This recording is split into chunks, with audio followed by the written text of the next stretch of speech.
చిత్తూరు జిల్లాలో వైసీపీకి షాక్ తగిలింది. జగన్ ఎంతో నమ్మకంతో నియమించుకున్న వాలంటీర్లు తిరగబడ్డారు. రాజీనామా చేసి వైసీపీ ప్రచారంలో పాల్గొనాలన్న ఆదేశాలను పట్టించుకోవడం లేదు. సత్యవేడులో ఏకంగా తిరగబడ్డారు. తామెందుకు రాజీనామా చేయాలని ప్రశ్నించారు. ప్రజల డబ్బుతో తమకు గౌరవ వేతనం ఇచ్చారని, అంతేకాని వైసీపీ ఇవ్వలేదన్నారు. వైసీపీకి పని చేయబోమని స్పష్టం చేశారు. వాలంటీర్లు ప్రభుత్వ పని మాత్రమే చేస్తామని స్పష్టం చేశారు. అయితే కోర్టు రూల్స్ కారణంగా రాజీనామా చేసి తీరాలన్న ఎమ్మెల్యే అధికారులు ఈ మేరకు వాట్సాప్ కాల్లో బెదిరింపులకు పాల్పడ్డారు. అయితే అధికారి ఆదేశాలను బేఖాతరు చేశారు వాలంటీర్లు. 5 ఏళ్లు ఉద్యోగ భద్రత కల్పించలేదని, ఉద్యోగ భద్రత కల్పిస్తే రాజీనామా చేస్తామన్నారు. అసలు తామెందుకు రాజీనామా చేయాలని అధికారిని నిలదీశారు. వైసీపీ జెండా పట్టుకు తిరగాలా అంటూ ప్రశ్నించారు. ఈ ఎన్నికల్లో వైసీపీ ప్రభుత్వం వస్తుందని నమ్మకమేంటి అని ప్రశ్నించారు వాలంటీర్లు.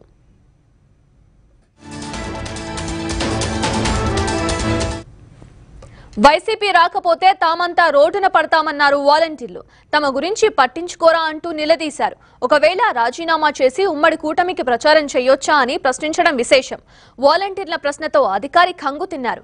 మీకు ఉద్యోగం ఇచ్చింది వైసీపీ ప్రభుత్వమేనని, వైసీపీకే పనిచేయాలని ఆదేశించారు.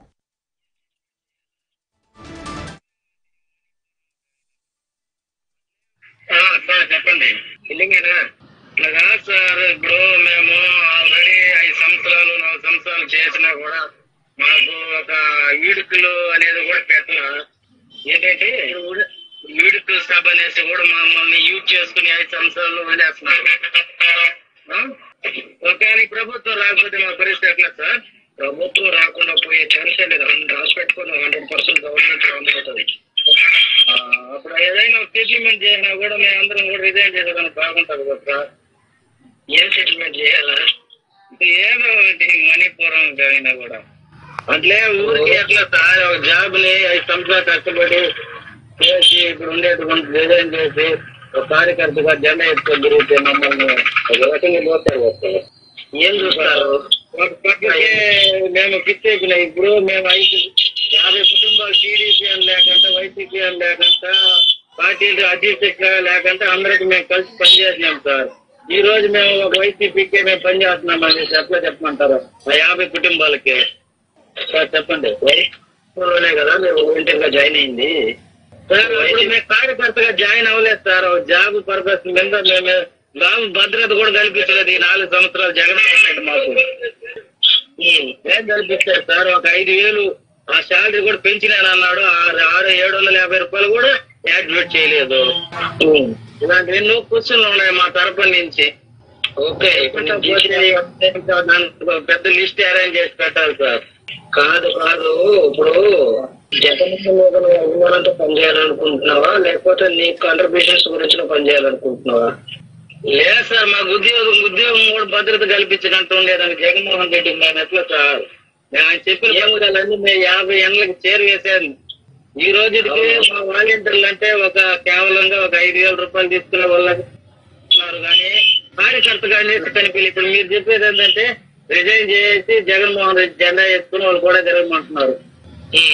అదే కదా సార్ మీరు చెప్పేది. ఇప్పుడు యూజ్ చేసుకోవాలి, పని చేయాలి అంటే ఖచ్చితంగా మనం వాలంటీర్ గా ఉండొద్దు. వాలంటీర్ గా ఉంటే ఎలక్షన్ కమిషన్ ఏదైతే గైడ్ లైన్స్ ఇచ్చిందో దాన్ని మనం క్రాస్ చేసినట్టు అవుతుంది అన్నటువంటి ఉద్దేశంతో మనం రెసిగ్నేషన్ చేస్తున్నాం. అర్థమైందా? ఇప్పుడు ఆ 50 ఇళ్ళకు కూడా మేము కూడా ఎన్నో పత్రాలు ఇచ్చినారు.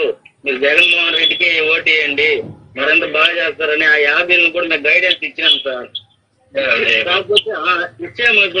ఇప్పుడు ఉండేటువంటి రిజైన్ చేసేసి మేమేం చేయాలి సార్? రిజైన్ చేస్తే ఏమైతుంది? రిజైన్ చేసేస్తే రిజైన్ చేయకపోతే ఏమవుతుంది సార్? చేయకపోతే మీరు తిరగలేదు. ఇప్పుడు రిజైన్ చేయకపోతే ఏమవుతుంది అంటే తిరగలేము. ఇప్పుడు రిజైన్ చేస్తే యారు తిరగలేదు? చేస్తే మీరు పార్టీ కార్యక్రమాల్లో యాక్టివేట్ గా పనిచేయచ్చు. అదే ఏ ప్రకారం జరగచ్చు అప్పుడు టీడీపీకి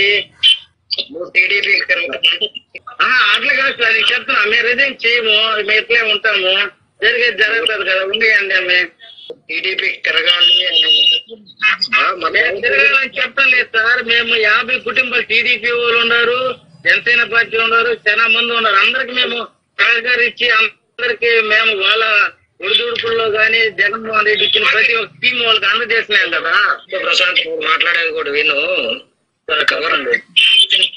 మీరు చేస్తున్నారా లేకపోతే మీ సొంతానికి మీరు పనిచేస్తున్నారా?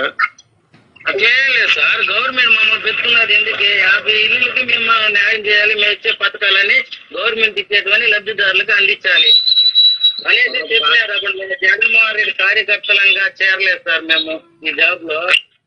కాదు నేను ఒక చెప్తాను విను. చెప్పండి సార్. గవర్నమెంట్ డిసైడ్ చేసినటువంటి పనులు మీరు చేస్తున్నారా, మీకు మీరు చేస్తున్నారా? గవర్నమెంట్ డిసైడ్ బయటే కదా సార్ మేము చేస్తాము. మేము పార్టీ పరంగా ఏది చేయలేదు ఇంతవరకు. తెలుగుదేశం కాంగ్రెస్ అవి ఇవి మాట్లాడతావు ఎందుకు? అట్లేని కాదు, ఆ పార్టీ ఉండదు. ఇప్పుడు మేము రిజైన్ చేసి ఇదే పార్టీ లేనిపోయేదానికి మాకు అధికారం ఉండొచ్చు కదా. ఇప్పుడు ఏ మార్పు నేను చెప్పేది, నువ్వు వెళ్ళాలనుకుంటే వెళ్ళు, నాకు అభ్యంతరం లేదు. నేను అది చెప్పట్లా.